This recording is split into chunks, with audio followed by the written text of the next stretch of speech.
एक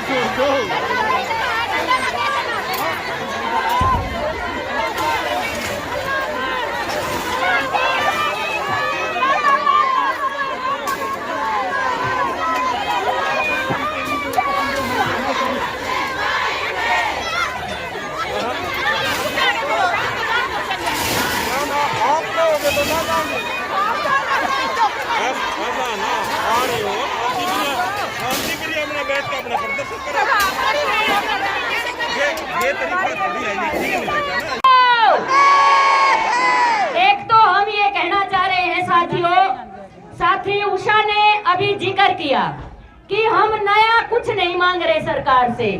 2018 में हरियाणा के मुख्यमंत्री जी और हमारे देश के प्रधानमंत्री जी द्वारा घोषणा की गई थी 2018 में।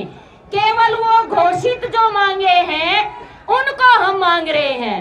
और हमारे हरियाणा के मुख्यमंत्री 29 तारीख को बातचीत में कहते हैं कि मैंने तो 2018 में आवेश में आके घोषणा कर दी थी, लेकिन मुझे जानकारी नहीं थी कि इन घोषणाओं को मैं लागू नहीं कर सकता। अब एक बात सोचने की है, जो आदमी 4 साल बाद घोषणा करके मुकर जाए और विधानसभा में घोषणा करके मुकरे, एफआईआर तो उन पे दर्ज होनी चाहिए, अकुल पे होनी चाहिए जो अपने हक अधिकार मांग रहे हैं। दूसरी बात हम ये कहना चाहते हैं, यहाँ 186, 88, 506 इन धाराओं से हम डरने वाले नहीं, क्योंकि हवा में बात नहीं है। 2014 में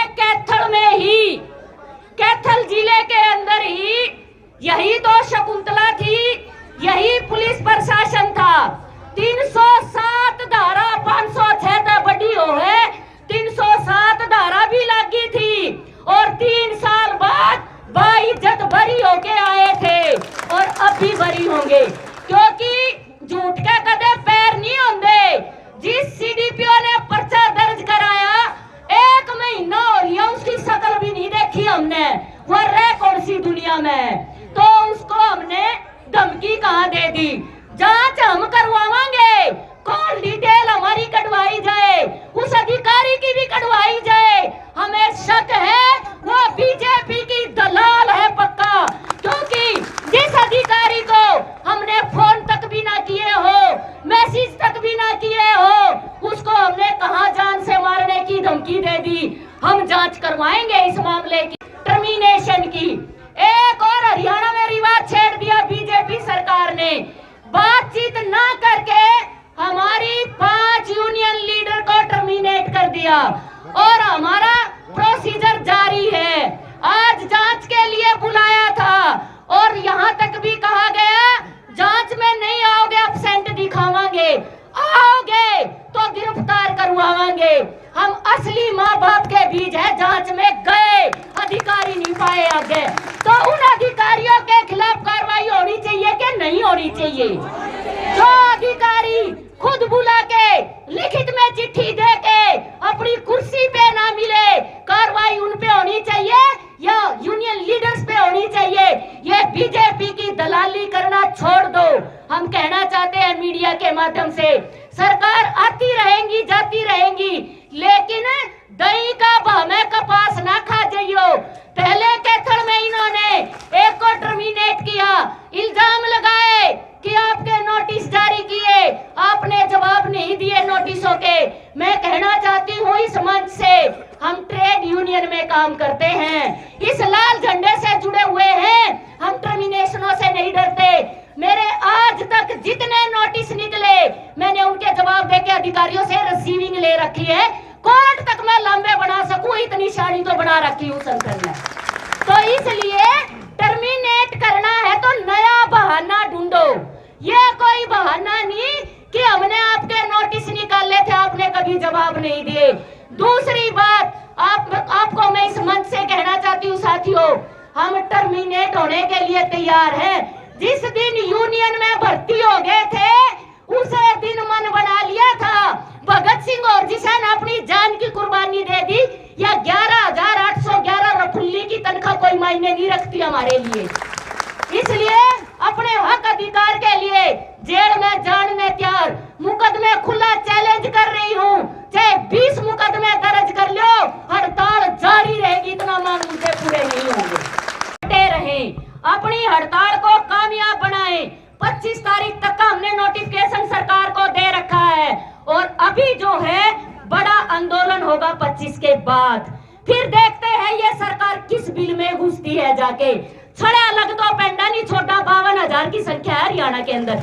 ये तो कैथल जिले की है, हरियाणा की आगी तो इन्हें धरती थोड़ी पड़ जाएगी, हम ये कहना चाहते हैं। और हमारे भाईचारा के जो संगठन है हमारे बीच में, वो तमाम साथी आज केवल लीडरशिप के रूप में आए हैं। अगर सभी कतारें आगी तो हम ये कहना चाहते हैं सरकार को कि आपको जगह नहीं मिलेगी छिपने के लिए, या जनता में आके बात करो, बताओ हम कहाँ गलत हैं, क्या गलत मांग रहे हैं, क्यों हम हड़ताल पे हैं। आओ ना जनता के बीच में, करो ना सवाल जवाब, जैसे हम सीना चौड़ा करके थारा बार ना रहे हैं।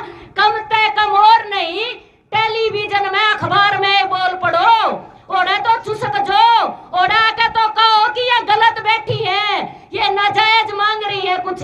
चुसकते नहीं, सासे नहीं अंदागले ने, दोनों हाथांगले धन बटोरन पर लाग रहे हैं। अब हम इतने पागल नहीं रहे, हम आपको बताना चाहते हैं पंजाब में, यूपी में इलेक्शन है, वोट की चोट तय मारेंगे, चाहे हमने प्रचार करना पड़ियो, जाके बताना पड़ियो कि बीजेपी सरकार के गुल खिला रही है हरियाणा के अंदर। हम पीछे नहीं हटेंगे इन चीजों से। तो साथियों, हमारे बीच में अन्य संगठनों के साथी भी हैं कि हम अपने विभाग की मंत्री श्रीमती कमलेश डांडा जी के घर पे अपना ज्ञापन लेके आए हैं। हमारा कोई भी इरादा नहीं है किसी भी तरह की अशांति फैलाने का। अगर ये रास्ता रोके है, गली मोहल्ले के लोगों को परेशान किया है, तो ये कैथल के प्रशासन ने किया है। इन्होंने खुद बैरिकेड लगा करके रिहायशी कॉलोनियों में रास्तों को बंद किया है। तो रास्ता बंद करने के खिलाफ, यहाँ के अधिकारियों के खिलाफ पर्चा दर्ज होना चाहिए। जो जहाँ मन करता है वहीं बैरिकेड लगाते हैं और रिहायशी कॉलोनियों को भी बंद कर देते हैं। अगर इतना जरूरी है तो मंत्रियों को बोलो शहर से बाहर जाके रहें, इलाके के लोगों को, गली मोहल्ले के लोगों को परेशान ना करें।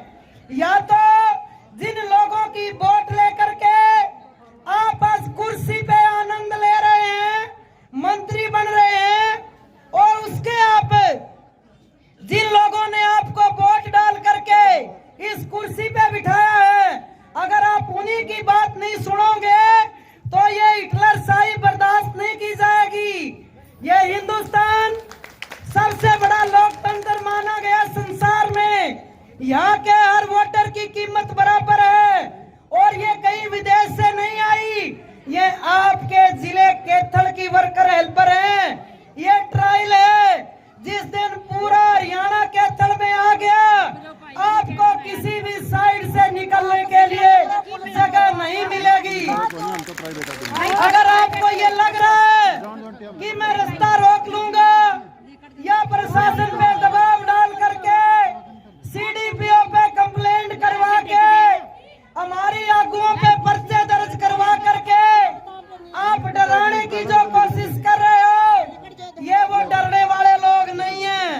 तो इसलिए तुम ले तुम जैसे लोगों से अपने मसले का हल कैसे करवाना है, ये हमें अच्छी तरह आता है।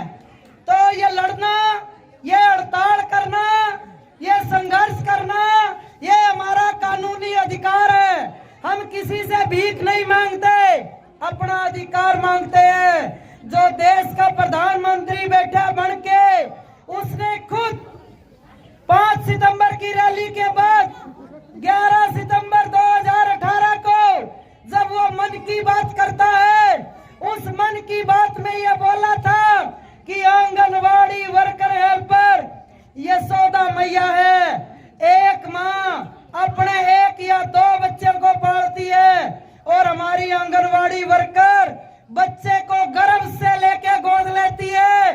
जब बच्चा माँ के पेट में होता है, कौन सा महीना है, कौन सी डोज कब लगवानी है, कौन सी डाइट देनी है, जन्म के समय टीका कौन सा लगवाना है, बूस्टर डोज कब लगेगी, कब इसका हेल्थ चेकअप करना है और कब रेफर की जरूरत है। तो असल माँ का रोल मेरी आंगनवाड़ी वर्कर और हेल्पर अदा करती है। और जब वोट मांगनी हो, जब आंगनवाड़ी वर्कर, जब भीड़ बढ़ानी हो, जब आंगनवाड़ी वर्कर, जब कोरोना में काम करवाना हो, बिना मास्क के, बिना सैनिटाइजर के इनकी बलि लेनी हो, तब आंगनवाड़ी वर्कर, और जब इनसे बात करनी हो तो इन सबको खुद कोरोना हो जाता है। और जो कोरोना की राखी करती है वो आज इतनी सर्दी के अंदर सिर पे कफन बांध के अपनी मांग के लिए आई हैं। हम बताना चाहते हैं प्रेस को भी, मोहल्ला वासियों को भी, हमारा कोई मन नहीं है किसी को परेशान करने का। इन्होंने हमें मजबूर कर दिया कि जो 1 अक्टूबर 2018 को इनके अपने माननीय प्रधानमंत्री नरेंद्र मोदी ने वर्कर के 1500, हेल्पर के 750 रुपया मानदेय बढ़ाने का ऐलान किया हुआ है, उसका नोटिफिकेशन किया हुआ है। वही नोटिफिकेशन चौथी साल लागी, चौथी साल में बच्चा पैदा होकर नर्सरी में जान लाग जे। हमारा नोटिफिकेशन के पीछे हमारे खाते में नहीं आए, 5 साल में बैंक दुगने कर दे, हम तो बिना ब्याज के मांग रहे हैं। तो इसलिए कोई नई मांग नहीं है, जिसका ऐलान हुए 4 साल होने वाले हैं, 2022 शुरू हो गया।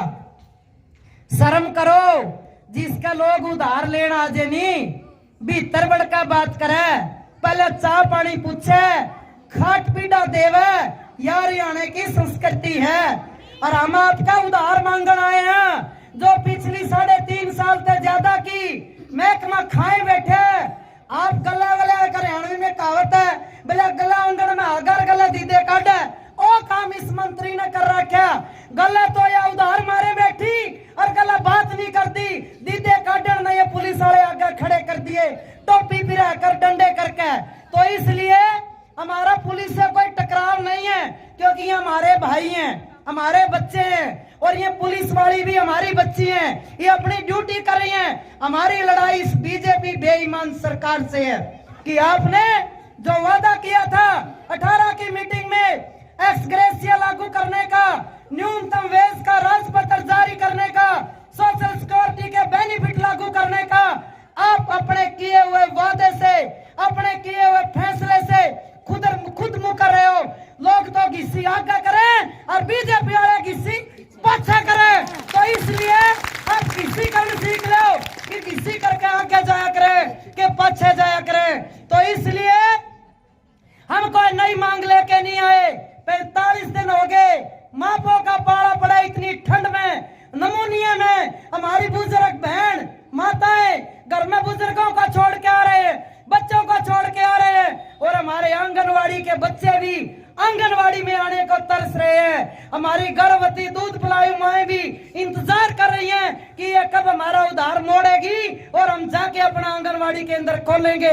हड़ताल कोई शौक नहीं है हमारा, मजबूर किया हुआ है इस बीजेपी सरकार ने इन महिलाओं को सड़कों पे आने के लिए।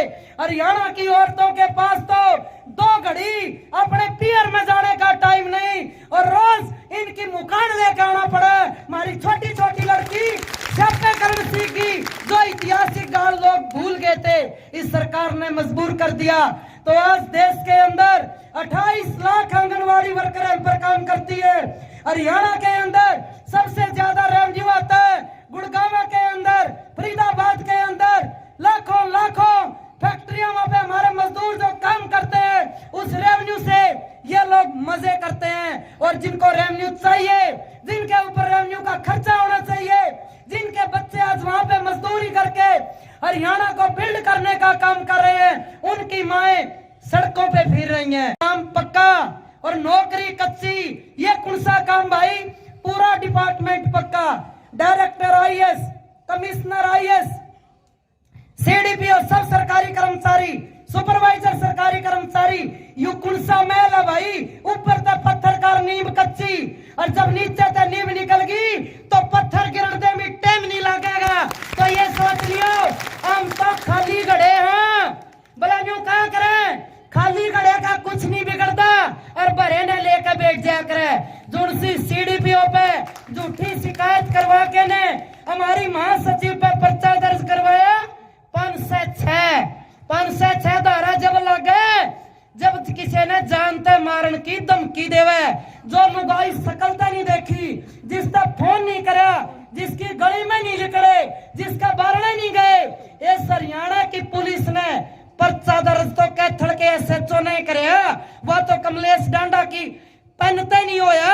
क्या उसकी जिम्मेवारी नहीं बनती थी कि जिसके खिलाफ आप 506 लगवा रहे हो, क्या आपने जांच करी, क्या आपने पड़ताल करी, क्या आपने बंदे को बुला के पूछा? ये हिटलर शाही है भाई, ये तो अंग्रेजों से भी आगे निकल गए, क्योंकि ये आरएसएस के दल्ले, इन्होंने सदा अंग्रेजों से माफी मांगी, इनके माफी नाम में इनके बुजुर्गों के आज भी रुलते फिरे।